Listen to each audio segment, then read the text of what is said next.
কি কায়দা কৌশলে কোরআনের আয়াতের বিকৃতি করে এরা মানুষকে মুশরিক বানাচ্ছে।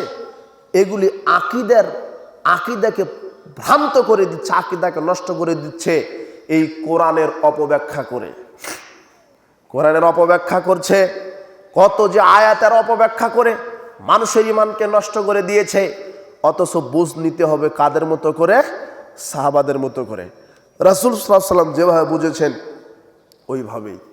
এরপরে আর একটা আয়াতের বিকৃত অর্থ নিয়েছে। বিকৃত অর্থ মানে বুঝটা নিয়েছে অন্য। আল্লাহ বলছেন ইযা কুরিয়াল কোরআন ফাসতামিউ লাহু ওয়া আনসিতু, যখন কোরআন তেলাওয়াত করা হয় চুপ থেকে শোনো, মনোযোগ দিয়ে শোনো। তার মানে ইমামের পিছনে সূরা ফাতিহা পড়া যাবে না। ইমাম সূরা ফাতিহা পড়লে কেরাত মনোযোগ দিয়ে শোনা লাগবে, বুঝেননি? সূরা ফাতিহা পড়া যাবে না। এই এত সিটার, এই কেমন সিটার? সিটার বাটপাড়ের একটা সীমা আছে। সূরা ফাতিহা কি অপরাধ করলো? সূরা ফাতিহার অপরাধটা কি? কোরআনের আয়াত মেরে দলিল বাহির করছে। আল্লাহ বলেছেন যখন কোরআন তেলাওয়াত করা হয় তখন তোমরা চুপ থাকো। তার মানে সূরা ফাতিহা পড়া যাবে না, কিন্তু জায়নামাজের দোয়া পড়া যাবে, নিয়ত করা যাবে। একেবারে সব একেবারে সিটারি বাটপাড়ি ছাড়া এদের আর কিছুই নাই। সূরা ফাতিহায় শুধু অপরাধ করেছে। ইমাম যখন কেরাত করে মনোযোগ দিয়ে শোনো, কিছুই পড়া যাবে না, কিন্তু জায়নামাজের দোয়া ঠিকই পড়া যাবে, নিয়ত মুখে ঠিকই করা যাবে, বুঝেননি? অথচ যে নিয়ত চালু হয়েছে, যে জায়নামাজের দোয়া চালু করেছে, শরীয়তে জায়নামাজের দোয়া বলে কোনো দোয়া নাই। মুখে যেটা নিয়ত বলে সেটা রাসূল সাল্লাল্লাহু আলাইহি ওয়াসাল্লাম বলেননি, সব মানুষের বানানো এগুলি। সূরা ফাতিহা কি অন্যায় করলো? শুধু সব বলা যাবে, বলা যাচ্ছে না কোনটা? সূরা ফাতিহা। দলিল থেকে আয়াত, দলিল কোরআন থেকে দলিল দিচ্ছে যে ইমাম যখন তেলাওয়াত করে মনে করছে যে ওই আয়াতটা তার উপরে নাজিল হয়েছে, টাটকা আজকেই তার উপরে নাজিল হয়েছে। আয়াত নাজিল হয়েছে কার উপরে? যে নবীর উপরে আয়াত নাজিল হয়েছে সেই নবী বলছেন লা সালাতা লিমান লাম ইয়াকরা বিফাতিহাতিল কিতাব, সূরা ফাতিহা ছাড়া কারো সালাত হবে না। ইমাম হোক, মুক্তাদি হোক, ফরজে হোক, নফলে হোক, সুন্নাতে হোক, বিতেরে হোক, ঈদে হোক, জানাজায় হোক, একাকী হোক, সম্মিলিতভাবে জামাতের সাথে হোক, যেইভাবেই হোক, যার নাম সালাত, সেখানে প্রত্যেককে কোন সূরা পড়তে হবে? সূরা ফাতিহা। সহিহ মুসলিমের 395 নম্বর হাদিস খুলেন, আল্লাহ সুবহানাহু ওয়া তাআলা বলেন হাদিসে কুদসি, ইযা ক্বালাল আবদু, বান্দা যখন বলে কি আলহামদুলিল্লাহি রাব্বিল আলামিন, যাবতীয় প্রশংসা সে আল্লাহর জন্য যিনি জগৎ সমূহের প্রতিপালক। ক্বাল আল্লাহু তাআলা, আল্লাহ তখন তার আপনার সাথে জবাব দেয় হামিদানি আবদি, বান্দা আমার প্রশংসা করলো। আর রহমানির রহিম, যিনি করুণাময় অসীম দয়ালু, আল্লাহ সুবহানাহু ওয়া তাআলা বলেন আসনা আলাইয়া আবদি, বান্দা আমার গুণগান করলো। মালিক ইয়াউমিদ্দিন, যিনি বিচার দিবসের মালিক। ক্বাল আল্লাহু মাজ্জাদানি আবদি, আল্লাহ তখন বলে বান্দা আমাকে সম্মান প্রদর্শন করলো।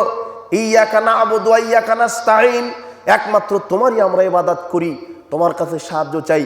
তখন আল্লাহ বলে কি জানেন?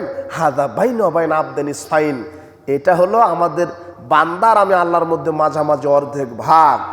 ইবাদত করবে বান্দা আমার, আর ওই বান্দাকে সাহায্য করার দায়িত্ব আমি আল্লাহ। দেখেন আপনার সাথে আল্লাহ কথা বলছে।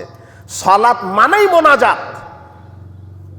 যারা ফরজ সালাতের পরে সম্মিলিত মোনাজাত করে, মোনাজাতের বাংলা এদের জানা নাই। মোনাজাত মোনাজাত মোনাজাত, তো মোনাজাতের বাংলাটা কি এটা হলো ওই কাঠমোল্লার জানা নাই, বুঝেননি? আমরা ছোটবেলায় পড়েছি যে কান চিলে নিয়ে চলে গেছে, পড়িনি? তখনও কি সিলের পিছনে দৌড়ায়, তাই না? কিন্তু একবারও দেখলো না যে কানটা আগে আছে না নাই, বুঝেননি? তো এই জাতি মোনাজাত মোনাজাত মোনাজাত নিয়ে আন্দোলন করছে, কিন্তু মোনাজাতের অর্থটা কি জানা নাই। একেবারে দুই হাত জোড় করে হাওমাও করে কান্নাকাটি করে একেবারে মঞ্চ ভেঙে দিচ্ছে। ওটা মোনাজাত নয়। মোনাজাতের বাংলা হচ্ছে সুপে সুপে রবের সাথে কথা বলা। কি দলিল নেন আপনি? সহিহ বুখারী খুলেন 405, 406, 416। আনাস বিন মালিক রাদিয়াল্লাহু আনহু বলছেন ইন্না আহাদাকুম ইযা কামা ফিস সালাতিহি, যখন তোমাদের কেউ তোমরা সালাতে দাঁড়াও ফাইন্নাহু নাজি রব্বাহু, তখন তোমরা রবের সাথে চুপে চুপে মোনাজাত করো। মোনাজাত কখন করে মানুষ? সালাতের ভিতরে। আর এই দেশের এই বেদাতে হুজুরেরা মোনাজাত মারে কখন? সালাতের পরে। বুঝেননি? শরীয়ত অপব্যাখ্যা করেছে, কোরআন থেকে দলিল দিচ্ছে। ইমাম যখন কিরাত করবে চুপ থাকো বেটা। এই আয়াত কি তোর বাপের উপরে নাজিল হয়েছে? আপনার উপরে নাজিল হয়েছে? এই আয়াত নাজিল হয়েছে মুহাম্মদ সাল্লাল্লাহু আলাইহি সাল্লামের উপরে। ওই মুহাম্মদ সাল্লাল্লাহু আলাইহি সাল্লাম বলছেন, মান সাল্লা সালাতান লাম ইয়াকরা ফিহা বিউম্মিল কোরআন ফায়াখিদাজ, যে সালাত আদায় করলো অথচ সালাতে সূরা ফাতিহা পড়লো না, তার সালাত অসম্পূর্ণ। ওই মুহাম্মদ সাল্লাল্লাহু আলাইহি সাল্লাম বলছে। তার মানে ইমামের পিছনে সূরা ফাতিহা পড়তে হবে, তারপরে ইমাম যা কিরাত করে সেটা চুপে চুপে শুনতে হবে। বুঝেননি? তাহলে দুটাই আমল হয়ে গেল না? রাসূল সাল্লাল্লাহু আলাইহি সাল্লাম বলছেন সূরা ফাতিহা পড়ো, পড়ে নিলাম। আল্লাহ বলছেন চুপ থাকো, ফাতিহার পরে চুপ থেকে শুনলাম। দুটো আমল হয়ে গেল না?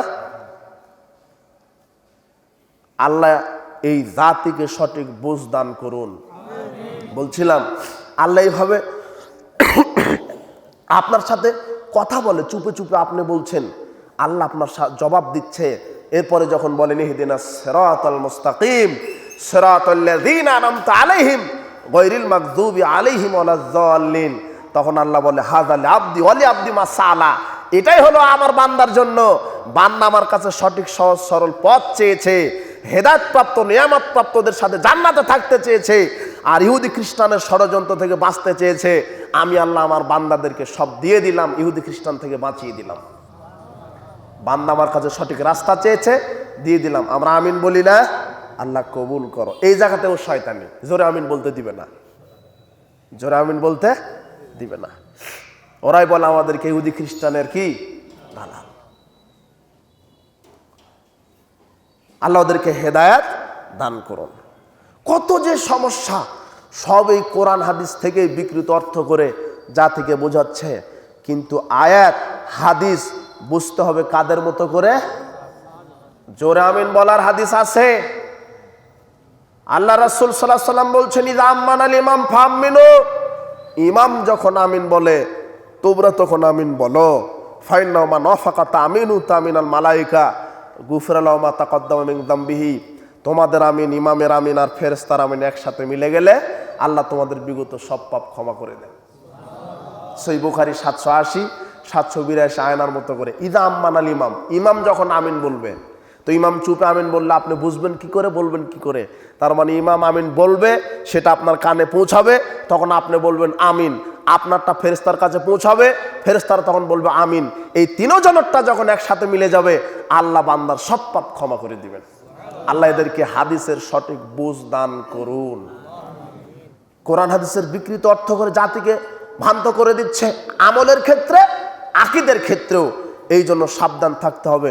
বলছিলাম ইত্তেবায়ে সুন্নাহ সম্পর্কে আপনাকে বলতে গিয়ে কয়েকটি বিষয় খেয়াল রাখতে হবে।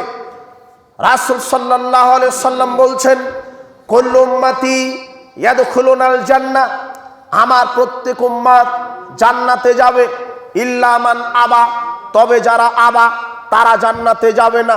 কিলা মান আবা ইয়া রাসূলুল্লাহ, সাহাবীগণ বলছেন আবা কারা?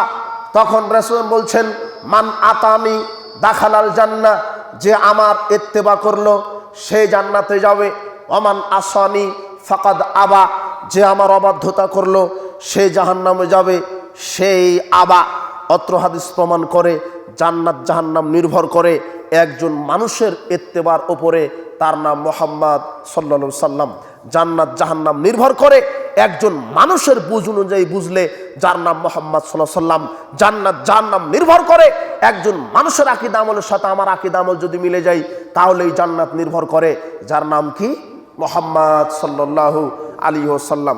বলছিলাম রাসূল সাল্লাল্লাহু আলাইহি সাল্লাম পৃথিবীতে একটা দৃষ্টান্তকর নজির, একটা ইতিহাস। আনাস জাবের রাদিয়াল্লাহু আনহু বলছেন, জাত মালাইকাতুন ইলান নবী সাল্লাল্লাহু আলাইহি ওয়াসাল্লাম ওয়া নাইম, একদল ফেরেশতা রাসূল সাল্লাল্লাহু আলাইহি ওয়াসাল্লামের নিকটে আসলেন, তখন তিনি ঘুমন্ত অবস্থায় আছে। ক্বালা বাযুহুম, এক দলের মধ্যে কিছু ফেরেশতা বলছে ইন্নাহু নাইম, আরে এই লোকটা ঘুমিয়ে আছে। ক্বালা বাযুহুম, আরেক দল বলছে ইন্নাল আয়না নাইমাতু ওয়াল কলবা ইয়াকদান, এই লোকের চক্ষু ঘুমিয়ে আছে, ঠিক আছে, অন্তর জাগ্রত আছে। ইন্নালি সাইরুকুম হাজামা সালান, তাহলে এই ব্যক্তির উদাহরণ আছে, তাকে একটু শুনিয়ে দাও। আবার কিছু ফেরেশতা বলছে লোকটা তো ঘুমন্ত। আবার কিছু ফেরেশতা বলছে আরে ঘুমিয়ে আছে, কি হয়েছে? অন্তর জাগ্রত আছে, চক্ষু ঘুমিয়ে আছে, উদাহরণ বলো। তখন বলছে মাসালু কামাসালি রাজুলিন বানা দারান, এই ঘুমন্ত ব্যক্তির উদাহরণ একটা ব্যক্তির মতো, যেই ব্যক্তিটা গৃহ নির্মাণ করেছে, ওয়াজালা ফিয়া মাদুবাতান, যে গৃহে খাদ্য পানীয়র ব্যবস্থা করেছে, অবা আসা দাইয়ান, এরপরে একজন দায়ীকে পাঠিয়েছে, ফামান আজাবাদ দাইয়া দাখালাত দারা ওয়াকালা মিনাল মাদুবা, যে ওই দায়ীর দাওয়াত গ্রহণ করেছে, গৃহে প্রবেশ করতে পেরেছে, খাদ্য খেতে পেরেছে। ওমান লাম ইউজিবুদ দাইয়া, যে দায়ীর দাওয়াত গ্রহণ করেনি, লাম ইয়াদখুলিদ দারা, গৃহে প্রবেশ করেনি, ওয়া লাম ইয়াকুল মিনাল মাদুবা, খাদ্য খেতে পারেনি।